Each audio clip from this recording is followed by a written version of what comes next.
आप सभी कहीं ना कहीं किसी न किसी म्यूचुअल फंड में इन्वेस्ट करते होंगे। आपने म्यूचुअल फंड में इन्वेस्टमेंट किया होगा अपने एडवाइजर के थ्रू और ऑनलाइन भी ट्राई किया होगा। दोस्तों, जब भी आप किसी म्यूचुअल फंड में इन्वेस्ट करते हैं आपको दो तरह की वहां स्कीम्स दिखाई देती हैं, डायरेक्ट स्कीम्स और रेगुलर स्कीम। ये सब देखने के बाद आप लोग सोचते होंगे कि डायरेक्ट स्कीम और रेगुलर स्कीम में क्या डिफरेंस है और कौन सा स्कीम आपके लिए बेहतर हो सकता है। तो दोस्तों, आज की इस वीडियो में हम बात करेंगे कि direct scheme versus regular scheme और कौन सा स्कीम आपके लिए बेहतर हो सकता है। नमस्कार दोस्तों, मेरा नाम है राजेश और आपका स्वागत है फिनवर्ल्ड में। दोस्तों, आज की इस एपिसोड में हम बात करेंगे direct versus regular mutual fund schemes की, कौन सा स्कीम बेहतर है आपके लिए। दोस्तों, इस पूरे कंसेप्ट को अच्छे से समझने के लिए मैंने बहुत सारे छोटे छोटे पार्ट्स में डिवाइड कर दिया है। आइए उन्हें एक एक करके समझते हैं। दोस्तों, जो कैपिटल मार्केट का रेगुलेटर है सेबी, उन्होंने मैंडेटरी किया हुआ है म्यूचुअल फंड्स के लिए कि जो भी वो स्कीम्स लेकर आएंगे वो स्कीम दो वेरिएंट में रहेगी। एक रहेगी डायरेक्ट स्कीम और एक रेगुलर स्कीम।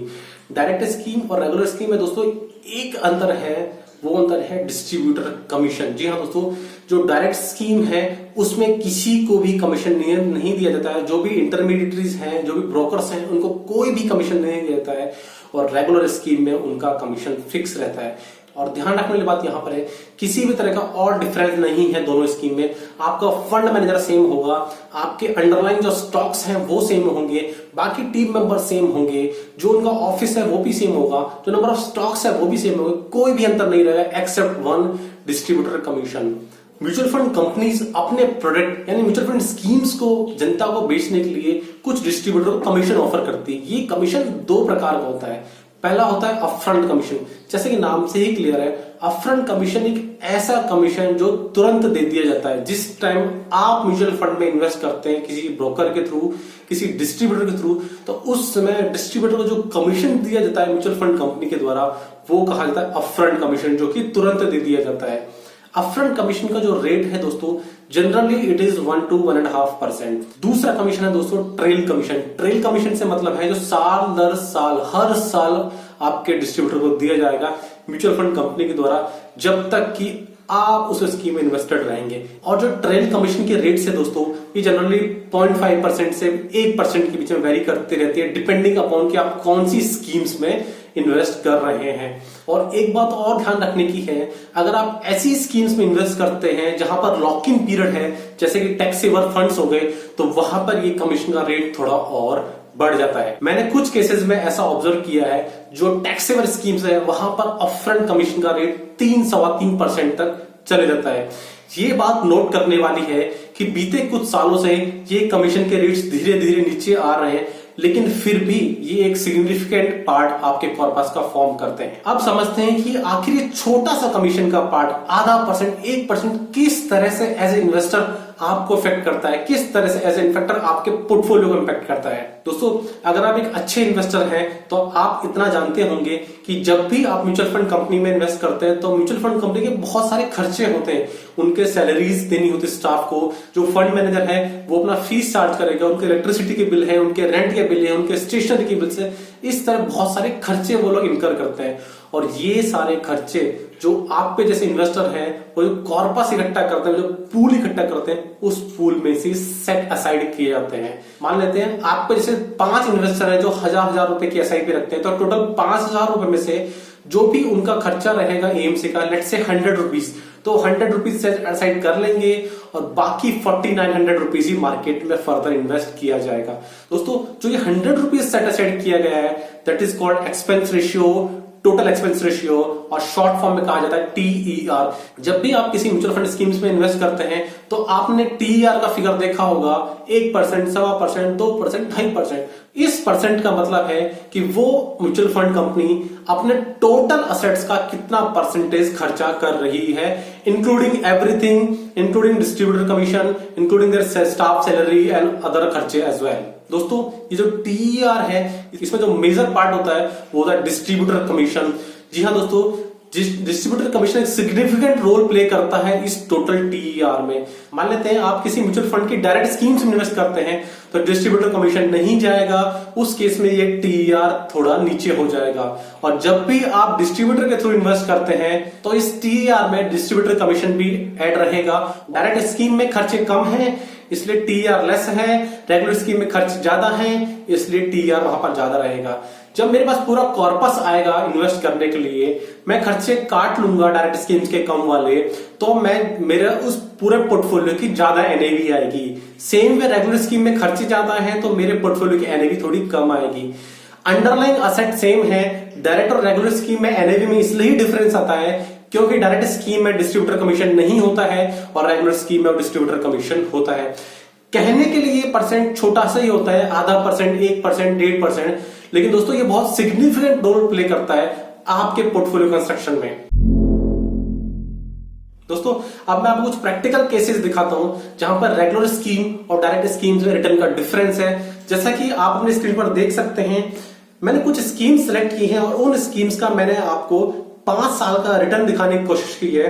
दोस्तों ये डेटा एज ऑन 16 अप्रैल 2020 है और ये डेटा मैंने वैल्यू रिसर्च ऑनलाइन से लिया है। आप देख सकते हैं पहली scheme axis long term equity में डायरेक्ट में जो रिटर्न आई है पिछले 5 साल में वो है 5.20%, रेगुलर का है 4.13%, डिफरेंस इज 1.07%। सेम वे आप देखिए एसबीआई स्मॉल कैप फंड में जो 5 साल का डायरेक्ट स्कीम में रिटर्न है 7.87% और रेगुलर स्कीम है 6.55%। एक सिग्निफिकेंट अमाउंट का डिफरेंस है 1.32%।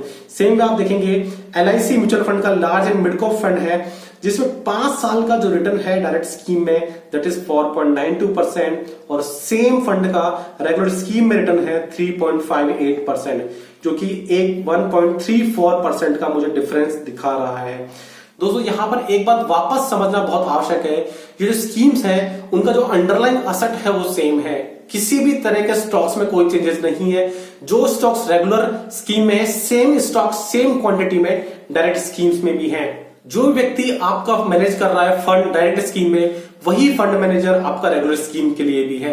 तो आप ओवरऑल देखेंगे तो किसी भी तरह का रिस्क में कोई डिफरेंशिएशन नहीं है दोनों स्कीम्स में, केवल रिटर्न्स में डिफरेंशिएशन आ रहा है। आपका रिस्क में कोई डाइल्यूशन नहीं हो रहा, ओनली आपका रिटर्न्स में डाइल्यूशन हो रहा है। तो हमने प्रैक्टिकली देखा कि मार्केट में डायरेक्ट वर्सेस रेगुलर स्कीम्स में जो डिफरेंस होता है रिटर्न्स का 1.25% के बीच में जनरली रहता है। अब समझते हैं कि ये जो डिफरेंस है ये किस तरह से इंपैक्ट क्रिएट करता है हमारी फ्यूचर रिटर्न्स में, किस तरह से इंपैक्ट क्रिएट करता है हमारे पोर्टफोलियो में।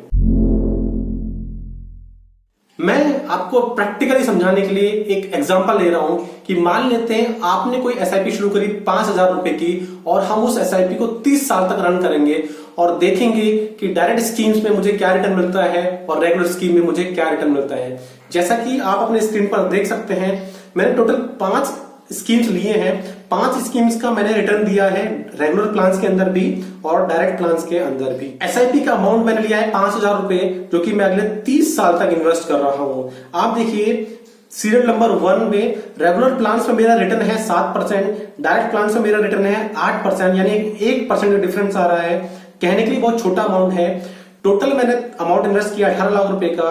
जो फाइनल अमाउंट मेरे पास आ रहा है रेगुलर स्कीम में वो आ रहा है तकरीबन 61 लाख के आसपास और जो डायरेक्ट स्कीम में मेरे पास आ रहा है वो आ रहा है तकरीबन 75 लाख के आसपास। कहने के लिए मतलब तकरीबन 14 लाख का मुझे अंतर स्ट्रेट फॉरवर्ड दिखाई दे रहा है अगले आने वाले 30 सालों में। सेम वे अगर मैं दूसरा एग्जांपल देखूं, मेरा रेगुलर प्लान का स्कीम है 12%, डायरेक्ट प्लान से मुझे रिटर्न आ रहा है 13%। मेरा एसआईपी अमाउंट में कोई डिफरेंस नहीं है। टोटल अमाउंट मेरे इन्वेस्टेड अभी भी 18 लाख है। जो फाइनल अमाउंट आएगा निकलकर रेगुलर स्कीम में दैट इज 1.75 करोड़ और डायरेक्ट स्कीम्स में यही अमाउंट निकल कर आएगा 2.18 करोड़। एक मैसिव अमाउंट 44 लाख का डिफरेंस है और ये डिफरेंस आप देखेंगे आपके पोर्टफोलियो का 25% वैल्यू क्रिएट करता है। सेम वे मैं लास्ट एग्जांपल दिखाता हूं आपको। रेगुलर प्लान में मेरा रिटर्न है 16%, डायरेक्ट प्लान में मेरा रिटर्न आ रहा है 17%, 1% का डिफरेंस है कहने के लिए। सेम मेरा एसआईपी है 5,000 रुपए का। अमाउंट मैंने इन्वेस्ट किया है अगले 30 सालों में 18 लाख रुपए और जो फाइनल अमाउंट मेरे पास आया है रेगुलर स्कीम में दैट इज 4.38 करोड़ और जो डायरेक्ट स्कीम में जो अमाउंट आया है दैट इज 5.55 करोड़। एक मैसिव अमाउंट 1.17 करोड़ का डिफरेंस ये क्रिएट कर दिया है और ये आपके टोटल पोर्टफोलियो का 27% कॉन्स्टिट्यूट करता है। तो देखा आपने दोस्तों, कहने के लिए जो परसेंटेज टर्म है 1%, 1.25%, आधा percent, 0.9, 0.7, 0.8 whatever, over a period of time ये ह्यूज डेंट मारता है आपके पोर्टफोलियो पर। इसलिए ध्यान रखिए, आप जब भी अगर हो सके तो कोशिश कीजिए डायरेक्ट स्कीम्स में ही इन्वेस्ट करने का, जिससे कि आप ये सब अपना खर्चा बचा सकते हैं और इतनी वैल्यू से अपना पोर्टफोलियो धीरे धीरे बढ़ा सकते हैं। इसी पर्टिकुलर चार्ट में एक बात और नोटिस करने की है, हमने बात करी रिटर्न्स की, लेकिन ध्यान रखिए दोस्तों, ये आपको डिफरेंस अमाउंट गेन करने के लिए, इतना अमाउंट आपको गेन करने के लिए, इतना अच्छा पोर्टफोलियो आपको क्रिएट करने के लिए आपको लंबे समय तक इन्वेस्ट रहना पड़ेगा। मैंने इस एग्जांपल में 30 साल का पीरियड लिया है और 30 साल का पीरियड कोई छोटा पीरियड नहीं है। ये गेन आप तभी कर पाएंगे जब आप इस टाइम तक टिके रहेंगे। तो ये टेबल हमें दूसरा लेसन भी सिखाती है कि कंपाउंडिंग मैजिकली काम करता है मार्केट में, अगर आप लंबे समय तक मार्केट में टिक सकते हैं।